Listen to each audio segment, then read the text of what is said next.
Good afternoon and welcome to the Midday News. Here's what we have in the bulletin. Bar owner among two killed in Porus, Manchester. Several communities in Buff being impacted by landslide. And later in sports, Cavalier defeats Kibao to win CONCACAF World Cup, Caribbean Cup. Thank you for joining us. I'm Shamela Pula and here are the details. The Major Organized Crime and Anti-Corruption Agency says teams are currently involved in a series of targeted operations in 6 parishes. According to Director of Communications at MOCA, Major Basil Jarrett, the operations are being carried out in St. Elizabeth, Clarendon, St. Catherine and Kingston. This morning's coordinated operations resulted in the arrest of 6 individuals across 4 parishes. The individuals are implicated in a multi-million-dollar smishing scam that targeted an elderly customer of the National Commercial Bank. Essentially, the scam involved tricking the victim into providing sensitive information and transferring significant sums of money to the perpetrators. The operation was carried out with the support of CTOC and other units of the JCF, and it demonstrates our commitment to addressing cybercrime and ensuring that those who attempt to exploit vulnerable individuals face justice. We anticipate charges will be laid shortly and we continue to investigate the full extent of the crime. A manhunt is now underway for one of the 2 gunmen involved in a deadly attack in Porous, Manchester, Tuesday night. The incident has left 2 people dead, including a businesswoman. The details in this report. Shock and grief now grip the community of Porous, Manchester, after a brutal gun attack at a local bar on Tuesday night. The incident, which happened around 7:30 p.m., left 2 people dead and 1 wounded. The victims have been identified as Sasha Gay Chambers, the owner and operator of the bar, and an unidentified male. The police reportedly intercepted the attackers, who were traveling on a motorcycle along the Redberry Main Road, where a shootout ensued. One of the gunmen was fatally shot, the other escaped. An illegal firearm was recovered. The aunt of the deceased bar owner is heartbroken. I was home when I got a call that Chin, that's my niece, got shot.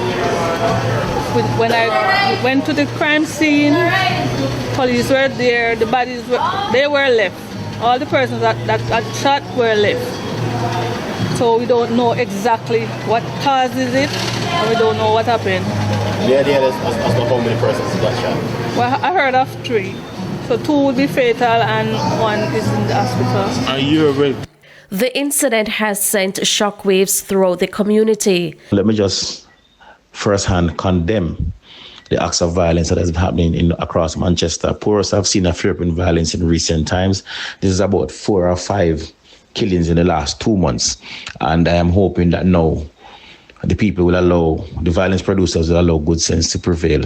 An investigation is currently underway to determine what led to the killing.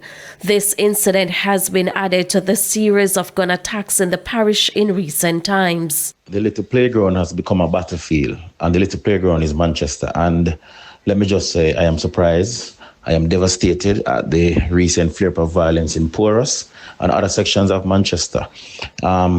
This would have been something that is very concerning to us as the leaders across Manchester, the local leaders, and we want to ensure that the police will do every single thing in their power to ensure that the people of Manchester have a peaceful Christmas. Let me just give my sincere condolences to the family of all the persons who would have been killed tonight. And let me just say, we will do everything in our power to work with the police to ensure that Manchester is back to the glory days of being the peaceful parish that we know it is. The police have listed the husband of British Jamaican Don Anderson and his brother as persons of interest after her body was found in a shallow grave in Petersfield, Westmoreland on Monday. The police have also detained his mother and sister for questioning. TVJ News understands that the women have been in custody since Monday. The lawmen say they have reasons to believe that Andrea and Kemar Morrison can help them with the investigation surrounding her death. Mrs. Anderson went missing after arriving in Jamaica for a vacation last month. Her husband is said to be the last person who saw her alive. A landslide in Portland on Tuesday night left residents of several communities in Buff Bay marooned for hours. The landslide, which happened around 8 p.m., was due to recent heavy rains in the parish.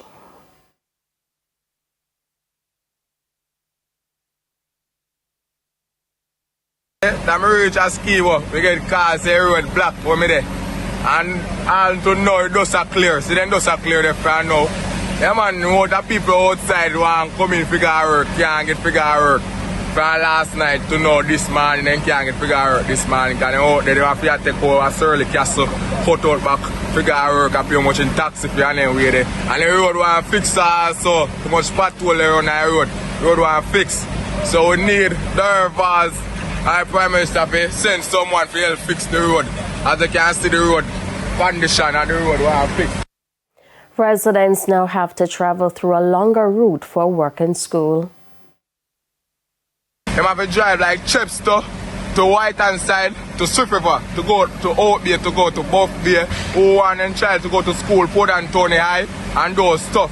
Because they don't want to late, because you know, say, in class, you know, say, reach school early, you get a better grade, and parents proud of you anyway. So, who want to reach, you take that side, but it's more hackling, because more taxi fare. But when you take this side now, it's a nearer, shorter route, if you understand what I'm saying. They're also calling for an improved emergency response to prevent incidents like these in the future. Next minute when the rain fall, it's going to be a next landslide again. So you're going to come down and block up the road again. You see what I'm saying? So we, as the driver, and the people in the road, have to watch our life and watch our over way, either way. You see what I'm saying? So we have to just take all of the time and try to get the best way to clear it so people can travel to and from. Mayor of Port Maria, Fitzroy Wilson, has provided an update on a bridge used by residents of Albion Mountain and Cox Street in Port Maria. Mayor Wilson says he met with the National Works Agency and he was told that the bridge will not be able to repair for Christmas. And of such, we are looking at alternate routes that we would divert the vehicular traffic that would normally come through the town, on especially Christmas Eve and leading up to Christmas. We've looked at the areas at Frontier property through to Port Maria Housing Scheme and then onto Stennis Street. So we will be fine-tuning that with the police and the NAA today to say these are the alternative routes. The necessary signs are to be erected directing the vehicular traffic as to where to go and how to get there.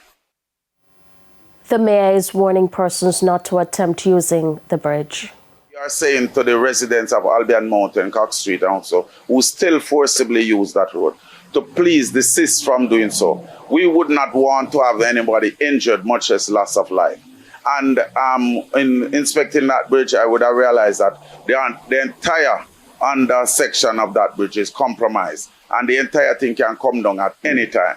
So, irrespective of somebody going on it, I'm presuming that even with the continued rainfall, it is going to be weaker and weaker. So it doesn't take any weight for it to come down.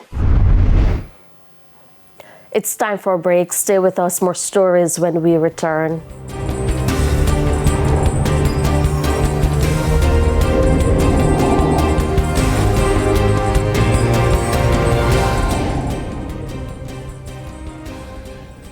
Welcome back to the Midday News. The National Parent-Teacher Association of Jamaica says it wants access to the proposal, which will be submitted to Cabinet for a rural school bus program. The call comes after Monday's tragic crash in Clarendon, which claimed the lives of 2 students.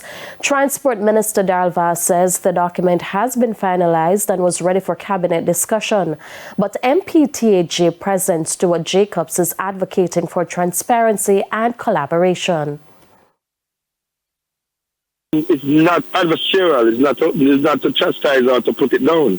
But to look at it and say, Minister, yeah, we like page 40, but why don't you dovetail page 45 into page 40? Because this will make it, things like that, or to add some value to it. And so it is where the process now begins. The process now begins where at least we will be able to, next round, or when there is an improvement on it, or a review or an adjustment to it, then MPTJ is there as major stakeholders in Jamaican children going from school. Mr. Jacob is also calling for the government to engage the association on other matters pertaining to students and parents going forward. We were not invited to the table, despite the fact that we have in the past, for the last 3 years in our press release and sit down with the ministry, we have indicated that we would like to, one, be a part of it, and second, we have asked for this national school bus system that is assuring safety of our children to and from school. But no, we have not been privy to this at all. It's now time for the Business Minute. Statin's latest report reveals that 299,800 individuals aged 15 to 24 were outside the labor force in July.